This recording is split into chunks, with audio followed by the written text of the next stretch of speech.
Hello everyone, कैसे हैं। लगातार रिवीजन करते रहें, क्वेश्चन बनाते रहें। कहाँ तक पढ़े थे हम लोग? विनिमय क्रॉसिंग ओवर को देख लिए थे। विनिमय और क्रॉसिंग ओवर कहाँ संपन्न होता था? तो विनिमय के बारे में बताया गया कि ये संपन्न कहाँ होता था। तो मियोसिस फर्स्ट के प्रोफेज फर्स्ट के पैकिटीन अवस्था में संपन्न होता था, है ना। ये हम लोग पढ़ चुके। उसके बाद आगे चलते हैं। लिंग निर्धारण को भी हम लोगों ने क्या किया, देख लिया। लिंग निर्धारण में क्या क्या होता था इसको हम लोगों ने देखा, ठीक है।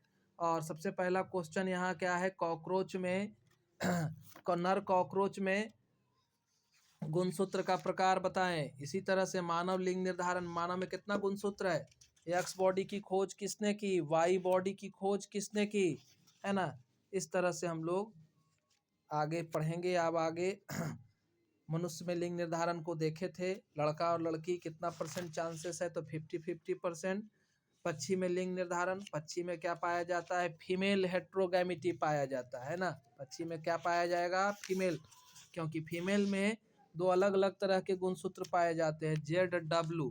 तो ये फीमेल हेट्रोगैमिटी को बतलाता है, ठीक है। इसके बाद अब आगे चलेंगे। पक्षी में हो गया। मधुमक्खी में भी हम लोग देखे थे कि नर मधुमक्खी का निर्माण कैसे होता है, अनिषेक जनन के द्वारा होता है, ठीक है। और मधुमक्खी, नर मधुमक्खी में कितना गुणसूत्र का संख्या जितना होना चाहिए उसका आधा होता है ना। यानी कि 16 गुणसूत्र पाए जाते हैं नर मधुमक्खी में। उसके बाद आगे चलेंगे। ड्रोसोफिला में भी गुणसूत्र को देख लिए थे। एक्स बॉडी का भी खोज हो गया था, है ना। पूछेगा एक क्वेश्चन और कि हमारा एक्स वाई गुणसूत्र कैसा होता है, तो हुक के आकार का होता है ना। एक्स गुणसूत्र सीधा होगा और ये हुक के आकार का, रॉड के आकार का एक्स होगा, और ये वाई हुक के आकार का। हाइपरट्राइकोसिस ऑफ द ईयर, जेरोडर्मा, ये दोनों देखे थे। ये किसका उदाहरण था, होलैंड्रिक लिंकेज का, ठीक है। अब आगे बढ़ते जा रहे हैं। ये सब हम लोग पढ़ चुके, होलैंड्रिक लिंकेज वगैरह। अब हम लोग कलर ब्लाइंड को भी पढ़ लिए थे कि कलर ब्लाइंड में क्या होता है, लाल और हरे रंग के पहचान की क्षमता खत्म हो जाती है। उसके बाद अब आगे बढ़ेंगे। रतौंधी के लिए कारण देखे थे, है ना, कि विजुअल पर्पल की कमी हो जाती है, तो ये अनुवांशिक होता है वे। और ये सब पढ़ लिए थे हम लोग। अब आगे बढ़ते हैं, म्यूटेशन को देखते हैं। म्यूटेशन भी तो पढ़े थे, है ना। इवनिंग प्राइम रोज वगैरह 12 एग्जाम्पल हम लोग देख लिए थे। वो क्या था, ओइनोथिरा लमेरकियाना और मिथुना गिरा। नॉर्मल था ओइनोथिरा लमेरकियाना, और उत्परिवर्ती पौधा जो था ओइनोथिरा गीगास था। ये सबको हम लोग पढ़े थे। अब म्यूटेशन में हम लोग दो टाइप को डिस्कस करते हैं, फिर से आगे बढ़ते हैं। तो म्यूटेशन का दो प्रकार देखे थे, एक जर्मिनल म्यूटेशन और दूसरा सोमैटिक म्यूटेशन। जर्मिनल म्यूटेशन जो था एक जनरेशन से दूसरे जनरेशन में ट्रांसफर होता था, और सोमैटिक म्यूटेशन जो है अगला जनरेशन में जाने वाला नहीं था, ये आगे ट्रांसफर नहीं होता था, ठीक है। तो ये सारा हमारा है। उसके बाद बृहत उत्परिवर्तन को भी हम लोग पढ़े थे। लार्ज म्यूटेशन, ये क्या था, वैसी विभिन्नताएं जो फिनोटाइप में दिखाई देता है ना। ये बृहत म्यूटेशन होता है, मैंने बाहर से देख करके हम लोग बता सकते हैं कि इसमें म्यूटेशन हुआ है, वो बृहत म्यूटेशन, लार्ज म्यूटेशन या माइक्रो म्यूटेशन कहलाता है, ठीक है। उसके बाद जो है आगे बढ़ेंगे। बृहत म्यूटेशन के बाद स्मॉल म्यूटेशन या माइक्रो म्यूटेशन है, तो वैसी विभिन्नताएं हैं जो जीनोटाइप में होती है। इसमें डीएनए या आणविक स्तर पर परिवर्तन होता है, ये बाहर से नहीं भी दिख सकता है, ठीक है। सूक्ष्म परिवर्तन होते हैं। और फिर था हमारा, पूछेगा सूक्ष्म परिवर्तन किसमें होता है ना, स्मॉल या माइक्रो म्यूटेशन किसमें संपन्न होता है, तो डीएनए में या आणविक स्तर पर होता है। दिशा के आधार पर भी म्यूटेशन होता है।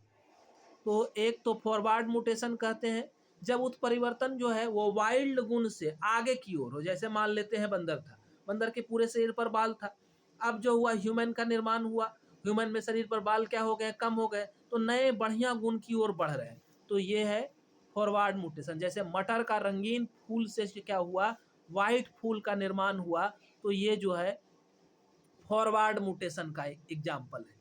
अब आगे हम लोग चल रहे हैं, प्रतिलोम उत्परिवर्तन को देख रहे हैं, रिवर्स म्यूटेशन को जान रहे हैं। इसमें क्या होता है, उत्परिवर्ती जीन जो है अपने नए कैरेक्टर, जैसे क्या बना था, सफेद फूल बना था, सफेद फूल से वापस क्या हो जाए, रंगीन फूल मटर में बन जाए, तो ये जो है प्रतिलोम रिवर्स हो गया, उल्टा हो गया, वापस लौट गया अपने पुराने कैरेक्टर की ओर। ये म्यूटेशन को हम लोग देखें। अब म्यूटेशन को फिर बांटते हैं, एक को कहते हैं गुणसूत्रीय म्यूटेशन, है ना, और एक को क्या कहते हैं, एक को गुणसूत्रीय म्यूटेशन कहते हैं, और एक को क्या कहते हैं, जीन उत्परिवर्तन कहते हैं, जीन म्यूटेशन कहते हैं। तो गुणसूत्रीय उत्परिवर्तन जो है उसको हम लोग बांटे हैं दो प्रकार में। गुणसूत्रीय में क्रोमोसोम की संख्या के आधार पर, और दूसरा क्रोमोसोम की संरचना में परिवर्तन। एक तो संख्या में परिवर्तन हो सकता है एक बार, और दूसरा उसका संरचना में परिवर्तन हो सकता है। जब भी मान लेते संख्या ही घटेगा, तो संख्या घटेगा तो क्या होगा, गुण का अभाव होगा, और अगर संरचना में बदलाव होगा तो फिर गुण में बदलाव होगा।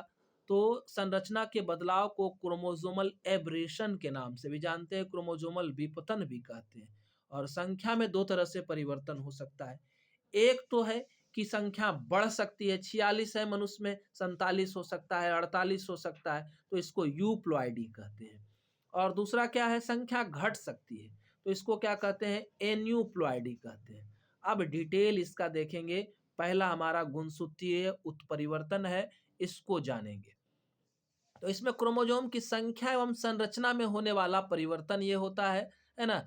तो गुणसूत्रीय उत्परिवर्तन में पहला तो हमारा संख्या है, संरचना में परिवर्तन दो गो था। तो पहला हम संख्या में परिवर्तन को देखें तो चेंज इन नंबर, है ना। जैसे दिया है कि मकई में कितना है, 2n बराबर 20 होता है, मटर में कितना है, 2n बराबर 14 होता है। तो ये नॉर्मल है। अब इसकी संख्या में 1 बढ़ाइए, 2 बढ़ाइए, जो भी बढ़ाना है, या सेट बढ़ा दीजिए, तो ये सब जो है वो किस में आएगा, इसी में आएगा।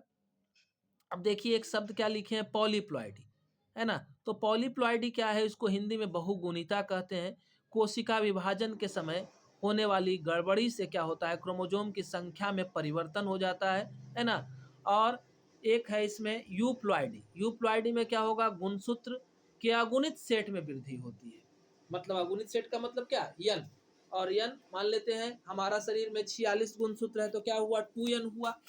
अब 2n के जगह पर 3n हो जाए, है ना। तो एक पूरा सेट बढ़ गया, 3n, 4n, 5n, 6n। तो इसी से ट्राइप्लॉइड, टेट्राप्लॉइड, पेंटाप्लॉइड, हेक्साप्लॉइड। याद रखना है कि जंतुओं में एक दो गुणसूत्र को तो वो बर्दाश्त कर सकता है, लेकिन कंप्लीट सेट की वृद्धि होगी तो वो जीवित नहीं बचेगा। एक या दो गुणसूत्र में तो उसका स्थिति खराब हो जाता है, गड़बड़ हो जाता है, और कंप्लीट सेट का बदलाव असंभव है कि वो जीवन यापन कर सके। तो पौधे में ये संभव होता है। बहुगुणिता में अगर गुणसूत्र 2 से अधिक बार उपस्थित हो तो उसे क्या कहते हैं, स्वबहुगुणिता, है ना। जैसे 2n है तो a दो बार आ गया, है ना, a का कंप्लीट वृद्धि हो 3 बार आ गया, 4 बार आ गया। अब इसी तरह से एक है क्या, पर बहुगुणिता, एलोप्लॉइडी। अगर दो विभिन्न जीवों के जीनोम जो है उनका संकरण हो, जैसे एक जीव a है, दूसरा b है, दोनों का हाइब्रिडाइजेशन कर दिए, तो a भी 2 बार बढ़ा, b भी 2 बार बढ़ा, a भी 3 बार बढ़ा, b भी 3 बार बढ़ा। तो ये इस तरह से अगर बनता है तो क्या कहलाता है, पर बहुगुणिता कहलाता है। उसमें एक ही कोई बढ़ेगा। एक है ऑटोप्लॉइडी, है ना। तो आउटो एलोप्लॉइडी में क्या होता है कि एक जीनोम दुगना हो जाए, दुगना से ज्यादा हो जाए, बाकी उसमें उतना ही रहे। जैसे ये देखिए, ए वाला क्या हो गया, 4 टाइम बढ़ गया, 4 गो हो गया, है ना। अब बी जो है 2 ही रहा। इस तरह का एग्जाम्पल बहुत सारा में देखने के लिए मिलता है। एलोप्लॉइडी क्या कहते हैं, ऑटो एलोप्लॉइडी का उदाहरण जो है आपका हेलियंथस ट्यूबरोसस है। इसी तरह से अगला है असुगुणिता। असुगुणिता में क्या है, इसमें गुणसूत्र की संख्या में जो है अगुणित संख्या की साधारण गुणित नहीं होती है, बल्कि 2n में एक या दो गुणसूत्र का कमी या वृद्धि देखने के लिए मिलता है न्यूप्लॉइडी में, है ना, एक या दो गुणसूत्र का। तो इसको दो भाग में बांट सकते हैं। एक को क्या कहते हैं, हाइपोप्लॉइडी कहते हैं, एक को क्या कहते हैं, हाइपरप्लॉइडी कहते हैं। तो हाइपो में क्या होगा, कमी दिखाना है, तो ये भी एक या दो का कमी दिखाएंगे। तो पहला मोनोसोमी है, मोनोसोमी में क्या होगा, जब 2n में एक गुणसूत्र का हानि हो जाए, यानी कि 46 होना चाहिए और 2n-1 हो जाए तो क्या हो जाए, 45 हो जाए। तो ये हो सकता है। उसके अलावा तो मोनोसमी का उदाहरण भी पूछेगा मनुष्य में। तो मोनोसमी का उदाहरण मनुष्य में जो है टर्नर सिंड्रोम है ना। इसमें 44 ऑटोसोम प्लस यक्स होते हैं। फीमेल तो है लेकिन कंप्लीट फीमेल नहीं है। ये मोनोसोमी का उदाहरण हो जाएगा। एक है नलीसोमी। नलीसोमी में कंप्लीट सेट माने 2n-2 हो जाएगा। तो 46 है तो 44 बचेगा। तो इस तरह का जीव जो है वो क्या हो जाता है, निष्क्रिय हो जाता है, शक्तिहीन हो जाता है, जिंदा नहीं रह सकता है ना। देख लिए 2 गुणसूत्र को कमी से क्या समस्या हो गई।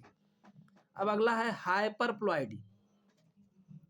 इसमें बढ़ना है तो एक ट्राइसोमी है इसका। ट्राइसोमी में 2n होना चाहिए, एक बढ़ जाएगा। 46 है तो 47 हो जाएगा, है ना। 2n+1 का कंडीशन। एक उदाहरण है मंगोलियन सिंड्रोम, इसी को डाउन सिंड्रोम कहते हैं, है ना। इसमें गुणसूत्र बढ़ जाता है। इस तरह का बच्चा जो है मंदबुद्धि होता है। आगे डिटेल में हम लोग डाउन सिंड्रोम को पढ़ेंगे। अगला है दोहरा ट्राइसोमी, डबल ट्राइसोमी। इसमें 2n में 2 गुणसूत्र बढ़ जाएगा, अलग अलग भी बढ़ सकता है। 2n+1+1 होगा, है ना। इसका कई सारा उदाहरण है, जैसे पटाऊ सिंड्रोम एक है, ट्राइसोमी 13 क्रोमोजोम का होता है, 13 क्रोमोजोम बढ़ जाता है। लाइन फिल्टर सिंड्रोम है, इसमें एक्स वाई होना चाहिए था तो डबल एक्स और एक वाई हो जाता है, मतलब एक्स 2 गो हो गया तो 47 गुणसूत्र इसमें भी हो जाता है ना। तो इसका भी हम डिटेल पढ़ेंगे। टेट्रासोमी है, एक ही क्रोमोजोम, 23 है तो 23 नंबर ही, 12 नंबर है तो 12 नंबर ही बढ़ जाएगा 2। तो इस तरह का समजात गुणसूत्र में वृद्धि हो जाता है। 2n+2 होगा तो इसको टेट्रासोमी कहते हैं, है ना। अब आगे हम लोग देखते हैं कि संरचना में परिवर्तन से क्या क्या हो सकता है, कैसा कैसा हो सकता है संरचना में परिवर्तन। तो पहला एक है डिफिशियंसी। किनारे वाला खंड गुणसूत्र का, कोई भी गुणसूत्र 1 से लेके 23 जोड़ा जो है हमारा, उसमें किसी में किनारे वाला खंड का अभाव हो जाए, है ना। जैसे मान लेते हैं पैटर्न दिए हैं ABCDEFGH। अब इसमें से क्या हो गया, लास्ट वाला GH गायब हो गया। गुण तो गायब होगा, गुण के गायब, गुणसूत्र गायब हुआ तो गुण भी गायब होगा। एक है डिलीशन। डिलीशन में बीच का खंड जो है गायब हो जाता है। जैसे 1 2 3 4 5 6 होना चाहिए था, 3 गायब हो गया बीच से। एक है डुप्लीकेशन, डबल हो जाएगा, 1 2 3 देखिए 2 बार आ रहा है ना। तो ये भी एक्स्ट्रा कैरेक्टर को ऐड करेगा। एक है इन्वर्सन। इन्वर्सन में क्या होता है कि गुणसूत्र का एक खंड टूटता है और इस प्रकार उस खंड में जीन का क्रम विपरीत हो जाता है। जैसे देखिए फिगर से समझिएगा इसको। अब 1 2 3 4 5 6 7 8 9 10 11 12 इसमें दिए हैं। तो यहाँ पर क्या हुआ, एक के बाद जो है 4 घुस गया, 4 के बाद 3, 2 गायब हो गया, 2 इधर आ गया, 5 6। तो इस तरह से अगर होगा तो इसको क्या कहते हैं, इन्वर्सन कहते हैं, इधर का उधर हो गया। एक ट्रांसलोकेशन होता है। ट्रांसलोकेशन में इसका कटेगा उसमें जुड़ जाएगा, उसका कटेगा उसमें जुड़ जाएगा। जैसे देखिए यहाँ पर 1 2 होना चाहिए था तो 1 2 निकल के इधर चला गया और इसका वाला 7 8 जो है इसमें आकर के जुड़ गया। तो ये जो है ट्रांसलोकेशन का उदाहरण है, ठीक है। ये हम लोग पढ़े। अब आगे बढ़ रहे हैं, जीन म्यूटेशन को देख रहे हैं। आणविक स्तर पर काफी छोटा डीएनए के अंदर घुस गए हैं, उसके अंदर जो जीन है उसमें परिवर्तन को देख रहे हैं। तो क्या कुछ परिवर्तन होगा, हम जानते हैं जीन में परिवर्तन काफी टिपिकल है। जीन में परिवर्तन होगा तो काफी समस्या होगी। तो जीन उत्परिवर्तन कई तरह के होते हैं। पहला प्रतिस्थापन है, इसी को सब्स्टिट्यूशन का नाम दिया गया है। इसमें क्या होगा, नाइट्रोजिनस बेस का हेराफेरी होगा। जैसे ATT है तो इसका पूरक क्षार क्या होगा, हम जानते हैं ए के साथ कौन जुड़ता है, टी जुड़ता है, टी के साथ कौन जुड़ेगा, ए जुड़ेगा, तो टी के साथ एक क्या जुड़ेगा, ये जुड़ेगा। तो इसका पूरक वही लिखे हैं यहाँ पर। किसी कारण से TATT का आखिरी टी, ये वाला टी जो है वो बदल जाए, है ना, और उसके स्थान पर क्या हो गया, G हो गया, तो पूरा क्रम बदल जाएगा। जैसे ATT है तो यहाँ क्या हो गया, G हो गया, तो G के साथ यहाँ क्या लगेगा, C लगेगा। G के साथ क्या लगता है, C, गुआनिन साइटोसिन से जुड़ता है ना। तो इस तरह से पूरा क्रम क्या हो जाएगा, बदल जाएगा। अब प्रतिस्थापन का भी अपना प्रकार है। एक है ट्रांजिशन। ट्रांजिशन में क्या है, हम पढ़े हैं कि नाइट्रोजिनस बेस जो है 2 प्रकार का होता है, प्यूरिन और क्या, पैरामिडिन। तो अगर प्यूरिन की जगह पर दूसरा प्यूरिन जुड़े या पैरामिडिन के जगह पर दूसरा पैरामिडिन जुड़े तो जैसे AT है, इसके साथ क्या जुड़ता है, GC, है ना, ATGC। तो हम पहले ही जान चुके हैं A और G को किस में रखते हैं, एडिनिन और गुआनिन कहाँ है, प्यूरिन में है। पैरामिडिन में क्या है, तो C और T है। पैरामिडिन में क्या है, C और T, यानी साइटोसिन और थाइमिन। तो अब देखिए यहाँ पर क्या है, A है और T है, तो इसके साथ क्या जुड़ना चाहिए, A के जगह पर G जुड़ गया। A के जगह A है यहाँ, तो क्या जुड़ गया, G जुड़ गया। T किस में आता है, तो T पैरामिडिन में आता है ना। T किस में आता है, पैरामिडिन में आता है। तो उसके जगह पर कौन जुड़ जाएगा, दूसरा पैरामिडिन ही जुड़ेगा, है ना। कौन जुड़ेगा, तो दूसरा पैरामिडिन ही जुड़ेगा। अब दूसरा पैरामिडिन क्या है, C है, तो G के साथ T है, तो यहाँ C जुड़ गया, है ना। तो इस तरह से हम लोग फेरबदल देखते हैं। एक है ट्रांसवर्सन, ट्रांसवर्सन में ट्रांसवर्स हो जाएगा, यानी प्यूरिन के जगह पर पैरामिडिन, पैरामिडिन के जगह पर प्यूरिन जुड़ जाएगा। अब यहाँ आप देख लिए चार्ट, प्यूरिन कौन कौन है या पैरामिडिन कौन कौन है। तो अब देखिए AT के जगह पर TA हो गया, है ना। GC के जगह पर क्या हो गया, CG हो गया। कैसे हो गया भाई, तो ये देखिए हमारा A है, तो A के साथ कौन जुड़ता है, तो T जुड़ता है ना। तो A के जगह पर क्या हो गया, A हमारा क्या था, प्यूरिन था, प्यूरिन के जगह पर क्या आ गया, पैरामिडिन T आ गया। T क्या था, पैरामिडिन था, T के जगह पर कौन आ गया, A आ गया। तो A क्या था, तो हमारा प्यूरिन था, तो पैरामिडिन के जगह पर प्यूरिन, प्यूरिन के जगह पर पैरामिडिन, है ना। यहाँ देखिएगा इसको, है ना, ये कौन पैरामिडिन है कौन प्यूरिन है, ऊपर लिखे हैं, इस तरह से होगा। यहाँ भी चार्ट नीचे इसी तरह से बना दिए हैं, है ना। एक और है इंपॉर्टेंट आपका, तो फ्रेम शिफ्ट म्यूटेशन, है ना। फ्रेम शिफ्ट म्यूटेशन क्या है, इसको जानना है। तो फ्रेम शिफ्ट म्यूटेशन में क्या होता है, किसी एक नाइट्रोजन क्षार के DNA अणु में निवेशन या विलोपन होता है। तो कहीं से किसी को हटा दे या किसी को नया को क्या कर दे, जोड़ दे। जैसे ऐसे समझिएगा कि एक काल्पनिक मैसेंजर RNA का कोडोन लेते हैं, है ना। जैसे टायरोसिन के लिए UAU होता है, प्रोलीन के लिए CCA होता है। टायरोसिन के लिए UAU था, प्रोलीन के लिए CCA था, टायरोसिन के लिए UAU लिए हैं। अब क्या किए, तीसरे और चौथे पोजीशन पर G को हम घुसा दिए। ये आपका तीसरा है, ये चौथा है, तो इस दोनों के बीच में क्या घुसा दिए, G को घुसा दिए बिना किसी को हटाए। अब पैटर्न क्या होगा, तो UAU तो ट्रिपलेट कोडोन है ही। अब यहाँ पर CCA था, तो घुसेगा कौन, G घुसेगा, तो G घुसेगा तो GCC हो जाएगा। A यहाँ से निकला, जाएगा इसके साथ AUA हो जाएगा। फिर ये U इसका निकला तो UCC हो जाएगा। यहाँ देखते जाइए, यहाँ है ना। अब बचा यहाँ A, तो A निकलेगा तो A जाएगा यहाँ पर AUA के साथ, अब फिर U अकेला बच जाएगा।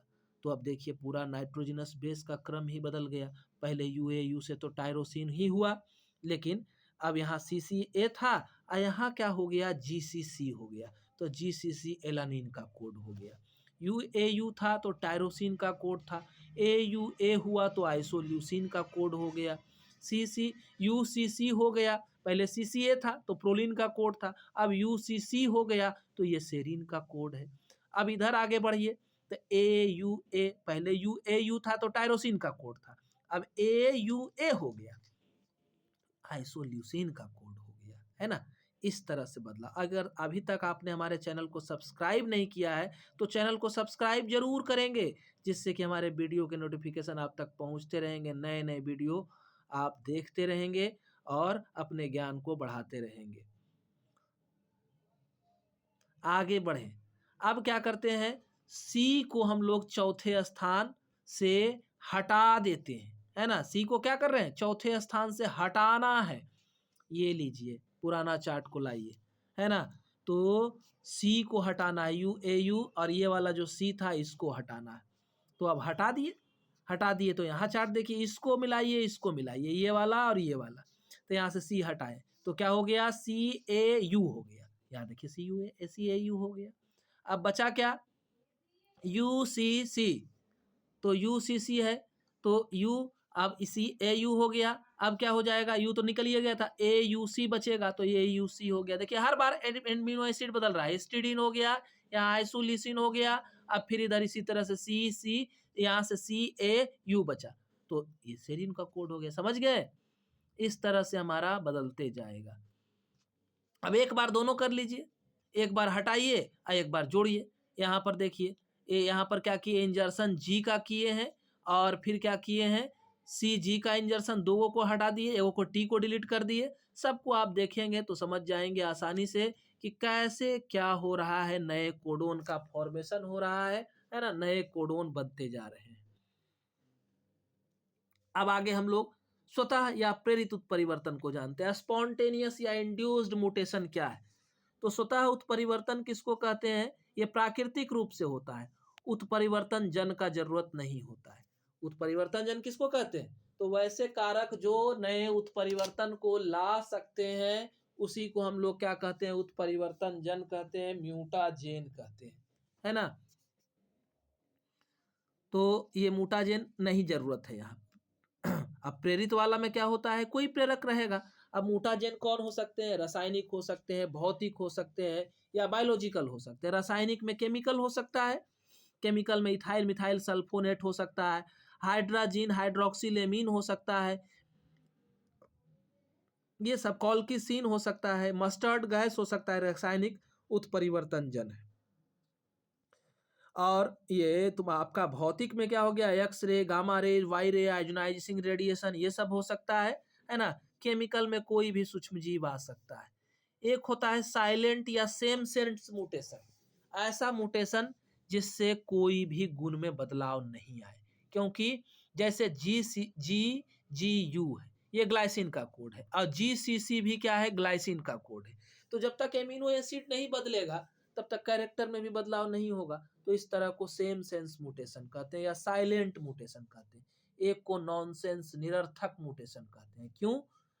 क्योंकि इसके होने से हमारा क्या हो जाता है, आगे का प्रोटीन सिंथेसिस का काम ही क्या हो जाएगा, रुक जाएगा। ट्रिपलेट कोडोन बनना क्या हो जाएगा, रुक जाएगा। टर्मिनेशन कोडोन भी इसको कहते हैं, और जो नॉनसेंस का काम करता है, स्टॉप कर देता है। हम जानते हैं, हम जब जेनेटिक कोड पढ़े थे तो 3 कोडोन को स्टॉप कोडोन कहे थे। तीनों में से कोई भी कोडोन आ जाएगा बीच में तो वो क्या कर देगा, प्रक्रिया को रोक देगा, है ना। ये है हमारा। अब एक टॉपिक और देखते चलते हैं, हमारा म्यूटेशन का क्या इंपॉर्टेंस है। म्यूटेशन बहुत ही जरूरी है और हानिकारक भी है।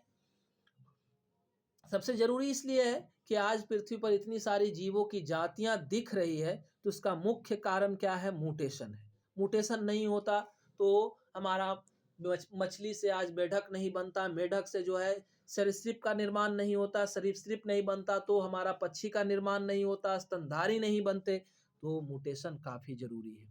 इससे नई जातियों का विकास होता है, जीवों के अंदर विविधता आती है, प्रतिकूल वातावरण में लड़ने की शक्ति आती है, अनुकूलनशीलता में बढ़ोतरी होती है, साथ में हमें जीन अध्ययन में सुविधा मिलती है, नए जीवों का विकास तो हो ही गया। बायोटेक्नोलॉजी में इसका बहुत प्रयोग होता है।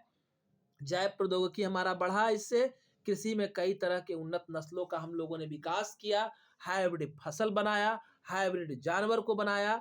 गेहूं के सरबती सोनारा का उत्पादन एम एस स्वामीनाथन ने म्यूटेशन के द्वारा ही किया था। मैक्सिकन किस्म को ला करके उन्होंने किया था, जिससे गेहूं के अंदर प्रोटीन में 9 से 14% तक की बढ़ोतरी हुई। एक धान की प्रजाति है रेयामी, है ना, इसका उत्पादन भी गामा रेडिएशन को डाल करके पौधे में उत्परिवर्तन ला करके किया गया। Indian agriculture research institute IARI ने यह काम को संपन्न किया। जौ की उत्परिवर्ती किस्मों को भी हम लोगों ने पुरानी किस्मों में उत्परिवर्तन ला करके तैयार किया। पेनिसिलियम के म्यूटेशन में से ही हमारा एंटीबायोटिक पेनिसिलिन अब अधिक मात्रा में प्राप्त होने लगा है। कास्टर में उत्परिवर्तन लगा करके अरुणा की फसल को बहुत कम समय में हम लोगों ने तैयार किया। पिपरमिंट, सरसों, अरहर, बाजरा, गन्ना, जूट आदि की नई फसलों को हम लोगों ने क्या किया, विकसित किया। लगभग 150 पौधे की उत्परिवर्ती प्रजातियों का विकास हम लोगों ने किया है। पुराने वाइल्ड कैबेज से हम लोगों ने फूल गोभी, बंधा गोभी, गांठ गोभी, खोल रबी और भी बहुत सारे फसलों का विकास किया है। उत्परिवर्तन हमारे लिए काफी महत्वपूर्ण है। तो आज हम लोग यहाँ तक पढ़ेंगे। हमारे चैनल से जुड़े रहेंगे, सब्सक्राइब जरूर करेंगे। धन्यवाद।